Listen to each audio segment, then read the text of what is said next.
So, good morning, everyone. Good morning.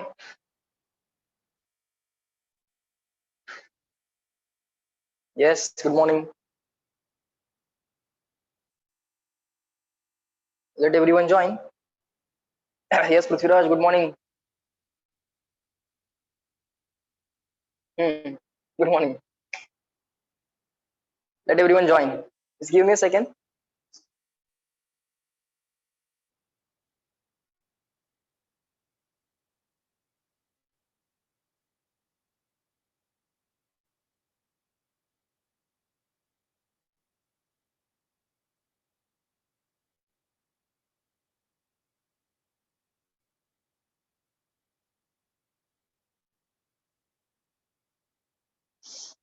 Okay. So, can you tell me the page number? Thermodynamics, page number 77. Okay. Everyone open the page number 77. Page number 77. A new chapter, right? We have discussed some of the terminologies. Okay. Now we are familiar with some of the terms, okay, which we are going to use in this chapter. Now we know what is the zeroth law of thermodynamics also. It is the law of equilibrium of temperatures. Okay, zeroth law of thermodynamics. Okay, you also know what is thermodynamic equilibrium. Okay, that is a state of the substance should not change, or the state of the system should not change with time. In that case, the system is said to be in thermodynamic equilibrium. Okay, sir, fine. Now we will define molar specific heat. We have already defined what is specific heat. Okay, we have already defined what is specific heat, amount of heat required to raise the temperature of unit mass of substance by 1 degree Celsius. That is called as specific heat. But that specific heat is related with mass, unit mass. Okay, just like unit mass, we have 1 mole. Okay, so there are another specific heats which are called as molar specific heats. Okay, we have already studied what are the mass specific heat, means per unit mass. Just like that, we will be having molar specific heat, means per unit mole. Okay, now write down along with me. You just write down along with me. Molar specific heats, molar specific heats of gases. Okay, of gases, we are dealing with the gases only.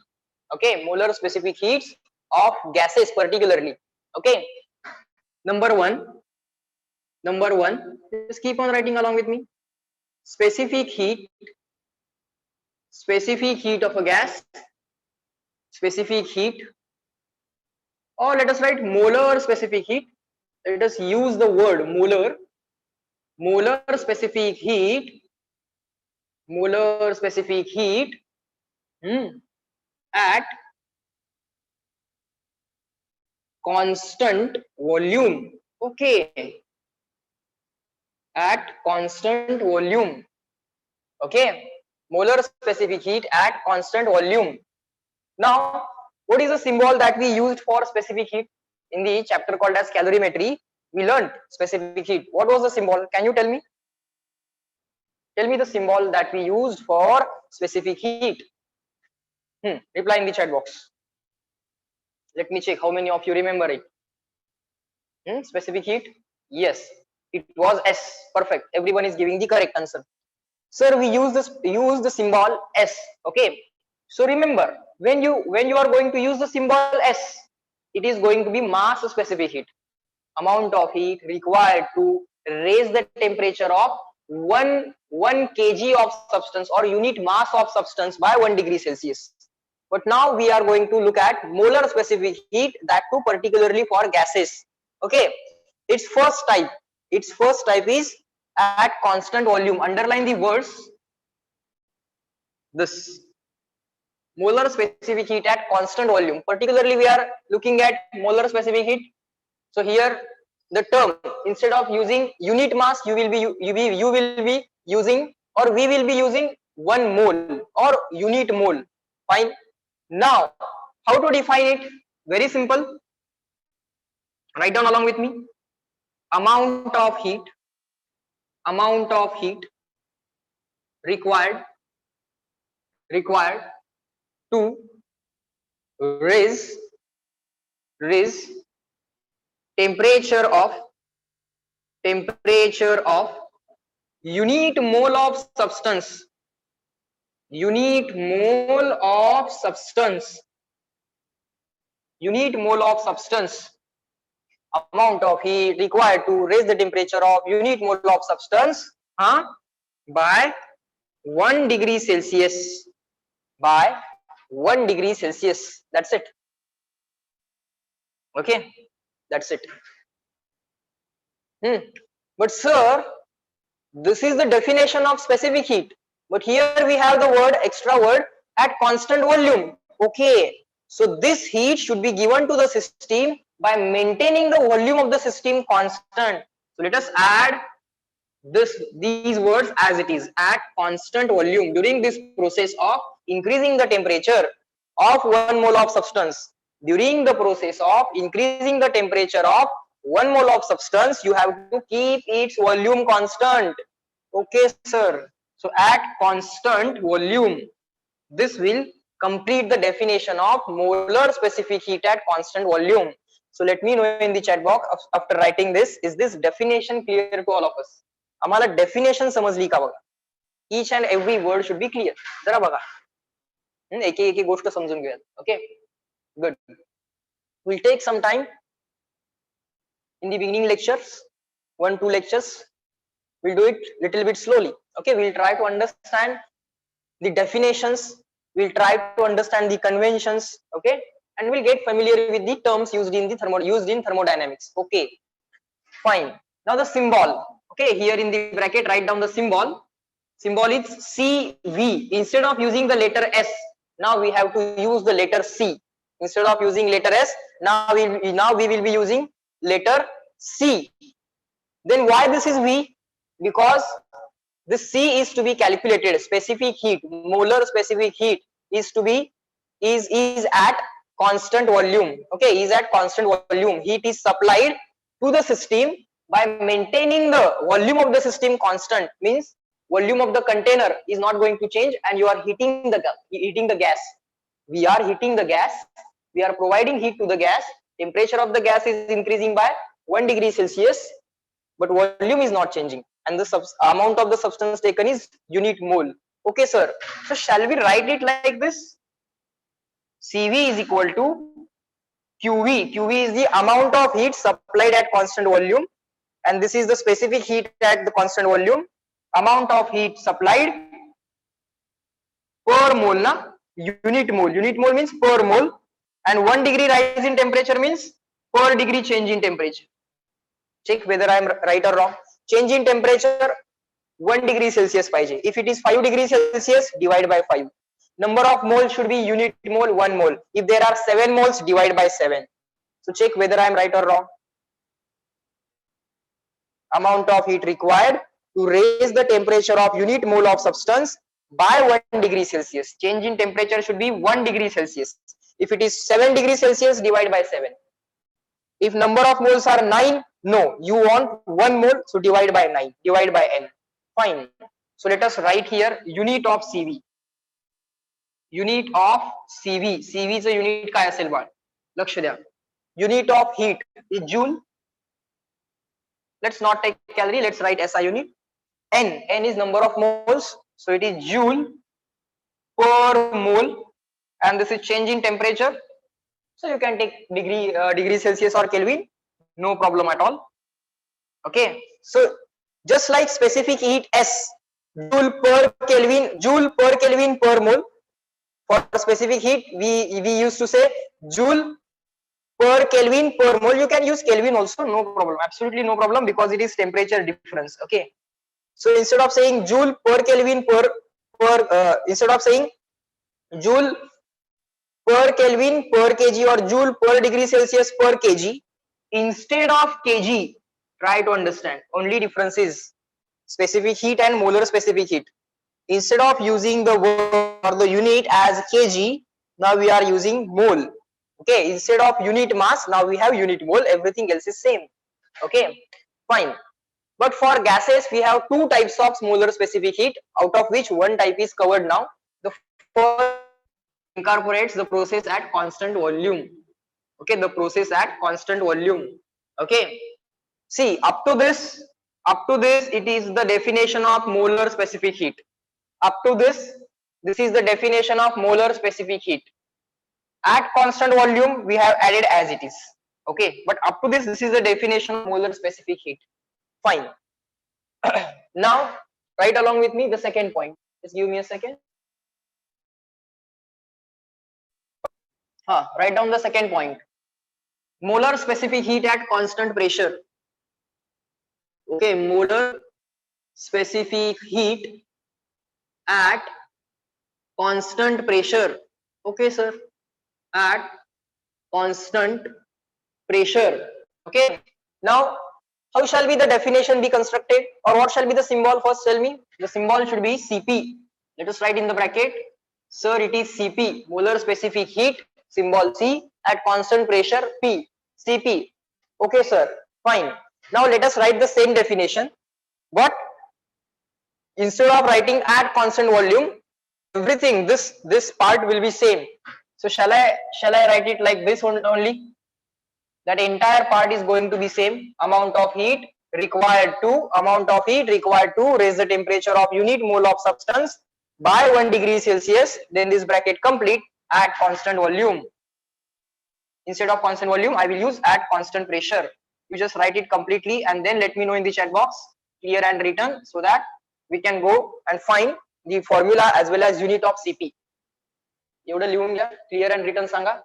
CV चा formula कसा, CP चा formula काय आहे ते बघू, and then we'll find out the unit of CP also.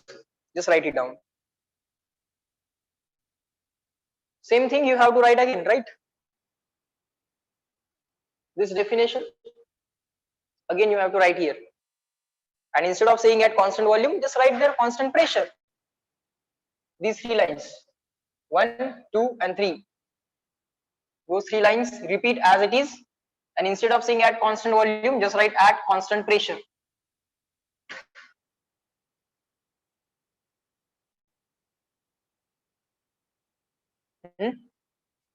Done?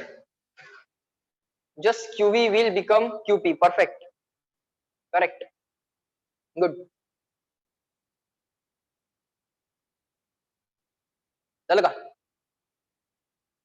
Shall I write formula? Just like molar specific heat at constant volume, we will be having molar specific heat at constant pressure. It is the amount of heat required at constant pressure or supplied at constant pressure per unit mole of the substance per degree rise in temperature. Because changing temperature, they want 1 degree Celsius, so you may write per degree rise in temperature and per mole. Because they want 1 mole, you will write per mole. They want 1 degree Celsius rise in temperature, you will write per degree change in temperature. Okay, fine, sir. Okay, all right. Up to this, check whether it is clear or not. Now, what shall be the unit of Cp? Sir, same. Here let us use the Kelvin also, okay? Because in the books, most of the times they use Kelvin also, okay? So here, instead of degree Celsius, you may write Kelvin also. Both are temperature difference, so absolutely we don't have any problem using degree Celsius and Kelvin, okay? So write down just this unit joule, this unit mole, this is degree Celsius, or let us use the Kelvin, which is mostly used. So you may say joule per Kelvin per mole, absolutely no problem if you want to change the sequence. Most of the books write this kind of sequence also, joule per Kelvin per mole, no problem. Cp and Cv both have same units, okay? Joule per Kelvin per mole. Joule per Kelvin per mole. Okay, reply in the chat box. Up to this, is that clear? Check करा जरा एवढं समजलंय का? पहिल्यांदा unit आणि term समजू देत. Good. Everyone reply fast. Others. एवढं clear आहे. Fine. Now, do you know that universal gas constant? also has unit joule per Kelvin per mole? Universal gas constant also has unit joule per Kelvin per mole. Yes or no? Okay, so remember that thing. Okay, that will be used. Okay, because after some time we will be using the formula between or formula relating Cp, Cv and R. Cp, Cv and R. We will be using the formula for Cp, Cv and R. Okay, because R also has unit joule per Kelvin per mole. You can predict that there can be some formula between Cp, Cv and R. Okay, and that formula we are going to actually derive. Okay, but the derivation involves the definitions of first law of thermodynamics as well as the formulae for work done. Okay, so those formulae, after learning those formulas, we will be deriving the formula relating Cp, Cv and R. Fine, sir. Up to this, is it it is clear to us? Now let's move on to the next point. Okay, now you might be wondering, how do people calculate degrees of freedom? Have you heard the phrase degree of freedom? कधी ऐकलंय का? Degree of freedom of a monoatomic gas, degree of freedom of a diatomic gas, triatomic gas, polyatomic gas. Okay, it's not the thing to be remembered. Okay, it is the thing to be calculated. Okay, so just don't worry, you will get a logic, and if you get a logic, then just relax, because with the logic nothing is to be remembered. The logic itself will help you to give the answer within seconds, and if the logic is strong enough, then you will remember all the things. मग पाठ करायची गरज नाही, already ते पाठ होते, आपोआप होते. Okay, so let's move on to the next point, that is the most interesting point, which is degrees of freedom. Okay, other definitions and formulae for Cp, Cv and gamma, all those things will be defined first and then will be calculated. So just don't worry if any formula we miss. Okay, everything will be derived, just don't worry. So write along with me, degrees of freedom. Degrees of freedom. Degrees of freedom. Degrees of freedom. Okay, now see the word freedom. Okay, everyone wants as high degrees of freedom as they can possess, right? Everyone wants as high degrees of freedom as they can possess, or as they can get. Okay, why this is so? Because there is some natural tendency of freedom. Now what is the meaning of freedom? Freedom means I will be able to do, or I want to do whatever I want to do. मला तेच करायचं आहे जे मला करायचं आहे, तुम्ही सांगाल ते मला करायचं नाहीये, याला आपण फ्रीडम असं म्हणूया. Okay, for time being. Okay, let's make little bit interesting. Okay, so this is the gas molecule. Okay, this is the gas molecule. Fine, now this molecule wants freedom. Now okay, we said that okay, do whatever you want to do. Okay, but that gas molecule ला आनंद झाला. Okay, the molecule is now happy because now we said that do whatever you want to do. Now he is free to do whatever he want to do. Now the first thing, okay, समजा तुम्हाला आम्ही सांगितलं आज lecture नाही, पहिल्यांदा काय कराल? उठून नाचायला चालू कराल, बरोबर ना? इकडे तिकडे रूम मध्ये या खोलीतनं त्या खोलीत, त्या खोलीतनं या खोलीत पळायला सुरुवात कराल. ओके, सो त्याला म्हणतो आपण आनंद झाला. Okay, so this molecule will start doing the random motion. Okay, because now we have made it free. आपण त्याला काय सांगितलंय? फ्री, आज लेक्चर नाही. सो हा मॉलिक्यूल काय म्हणणार? हा मॉलिक्यूल म्हणणार चला आता आपण फ्री आहे.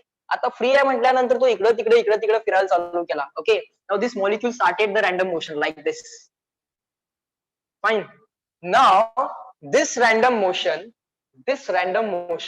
is not restricted in one dimension. This random motion is not restricted in two dimensions. This random motion is restricted in three dimensions. Okay, now this molecule, see our space, the space in which we live, is three dimensional. Agree or disagree? The space in which we live is three dimensional. Okay, so all our actions are ultimately restricted in three dimensions. Okay, so याला किती जरी आनंद झाला तरी हा चार dimension मध्ये random motion नाही करणार. Okay, so it will make random motion in three dimensions. Okay sir, so every dimension will give it a degree of freedom. प्रत्येक डायमेन्शन त्याला एक डिग्री ऑफ फ्रीडम देईल. Okay, fine. So in degrees of freedom, we want to find out independent ways. Okay, independent ways of what? Independent ways of possessing energy. Okay, so something now we are getting. Okay, it will become clear. Just write down along with me. Degrees of freedom ची definition लिहा बाळांनो. Write along with me. Number of independent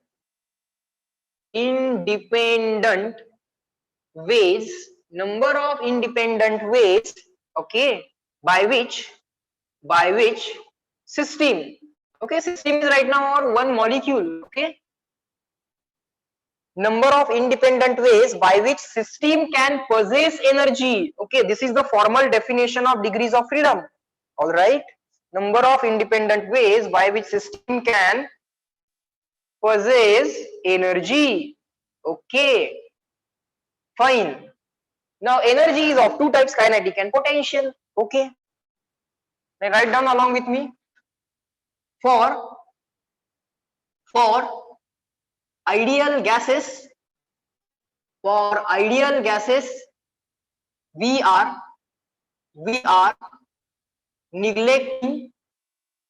are neglecting intermolecular. Just keep on writing. I'm not saying intramolecular, okay? It is different thing. Intramolecular means inside the molecule, and intermolecular means between the two molecules. So I am writing intermolecular, okay? For ideal gases, we are neglecting intermolecular interactions. Okay, intermolecular interactions. So neglect potential energies of the molecules. Okay, fine. We want to find number of independent ways by which system can possess energy. Now energy is of two types, kinetic and potential, out of which potential way is neglected, already neglected. Now system will have kinetic energies only. Okay, so just keep on writing. Consider kinetic energies. Okay, now again this Ke is of three types. A molecule can possess kinetic energy by three ways. Okay, what are those ways? Let us try to write. First, translational kinetic energy. This is the first way.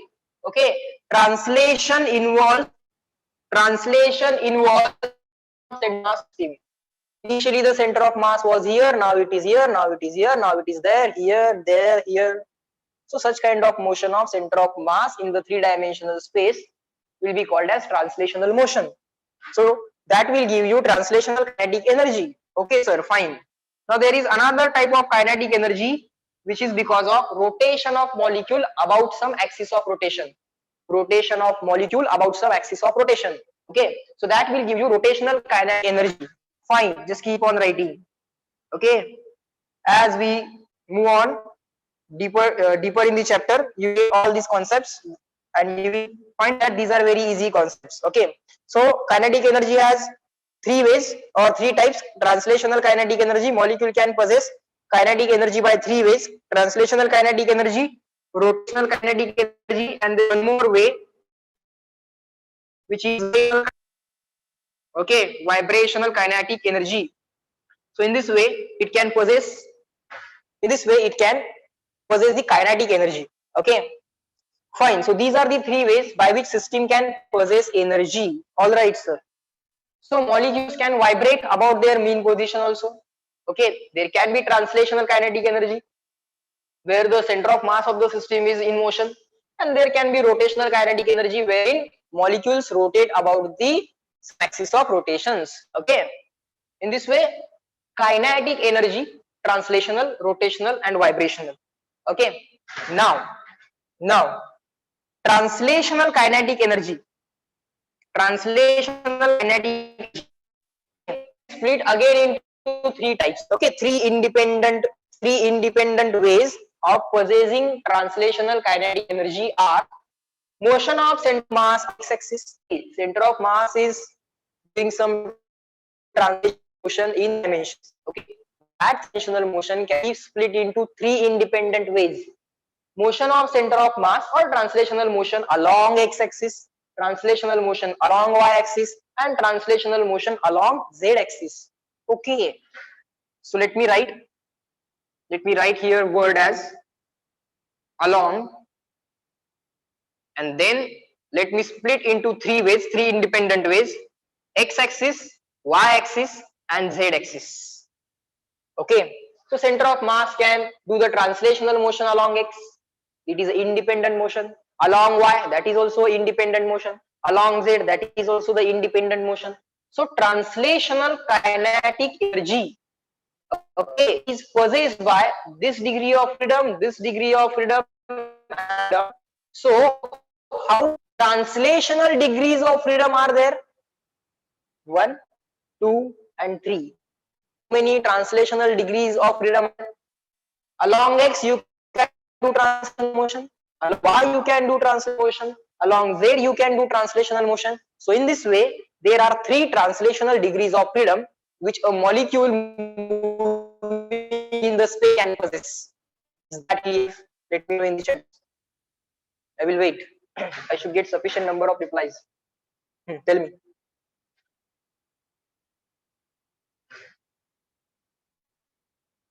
Good.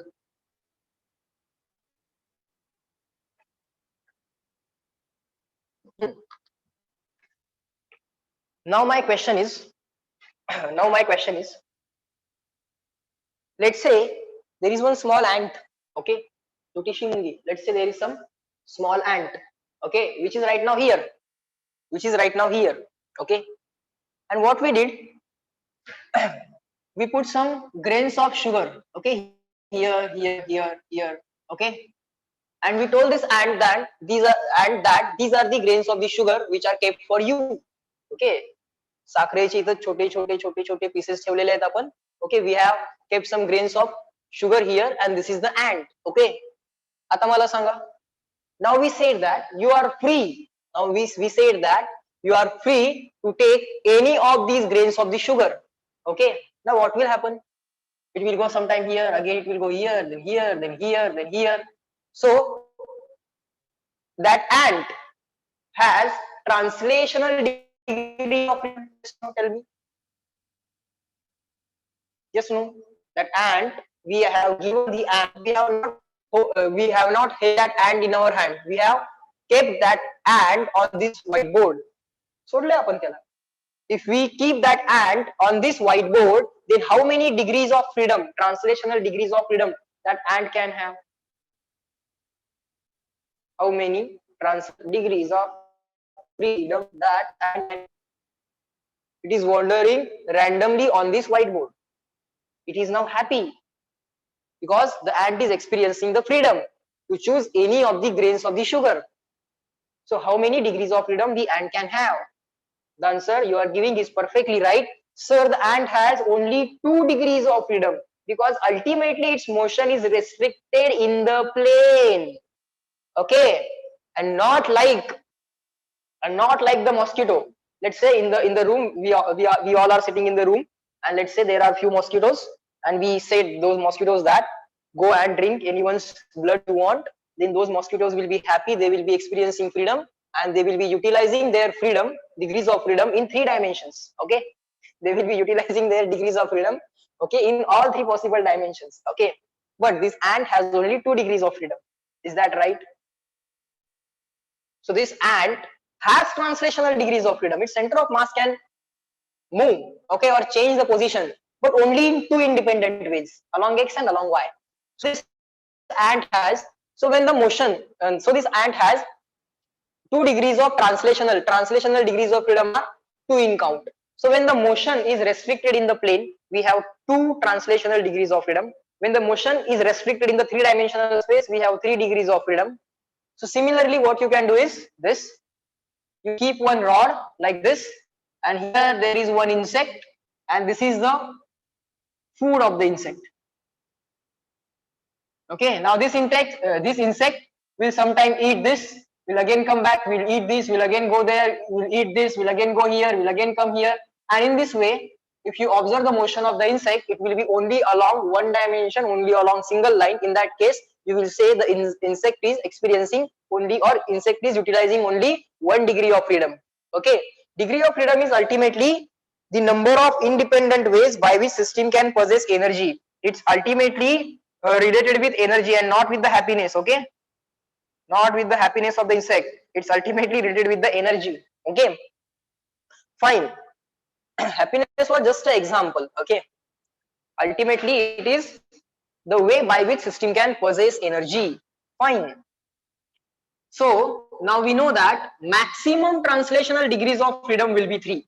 Okay, beyond 3 we cannot have translational degrees of freedom, because ultimately all of us, all the humans and the things around us live in a 3-dimensional space. Okay, we don't live in the 4-dimensional, 5-dimensional spaces. Okay, we don't even know whether the higher dimensional spaces exist or do not exist.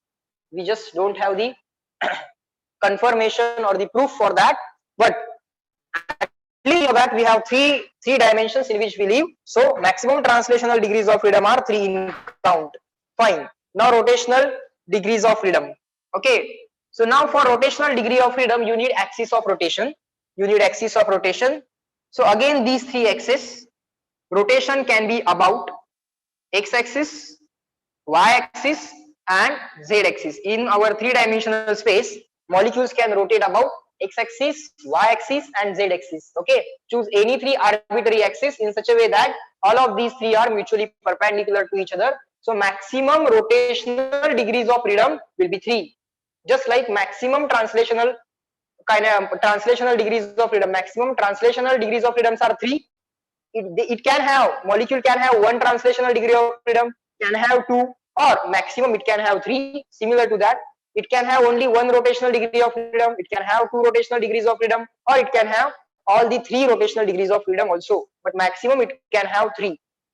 Okay, now for vibration we just don't know the number, so for time being, vibrational degree of freedom we name it as v in count. We don't know. Okay, count can be anything. Okay, it depends on the system, by which system, the ways in which system can vibrate. So we will not write here anything. Okay, so number of vibrational degrees of freedom we just cannot calculate. Sir, rotation occurs in a plane. Every rotation occurs in a plane, or when the molecule rotates, rotation is actually circular motion of the particle. Let's say these are the 2 molecules which are rotating about their center of mass. Let's say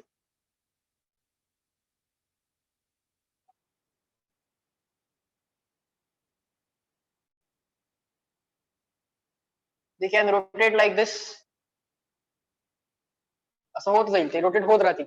Okay, so this particle will create or generate a circle, this particle will generate a circle. Okay, so that rotation can be along x-axis, can be along y-axis, can be along z-axis. Let's say there is one diatomic molecule. Okay, this diatomic molecule can rotate about this vertical axis, number 1, can rotate about this axis which is perpendicular to the plane. Okay, it can rotate like this about this axis, it can rotate about this axis, it can also rotate about the 3rd axis. Okay, so let's say this is x-axis, this is y-axis, and the axis which is coming out of the plane is z-axis. Okay, so it can rotate about all 3 possible axes. Okay, so it can have all 3 rotational degrees of freedom. Okay, don't say rotation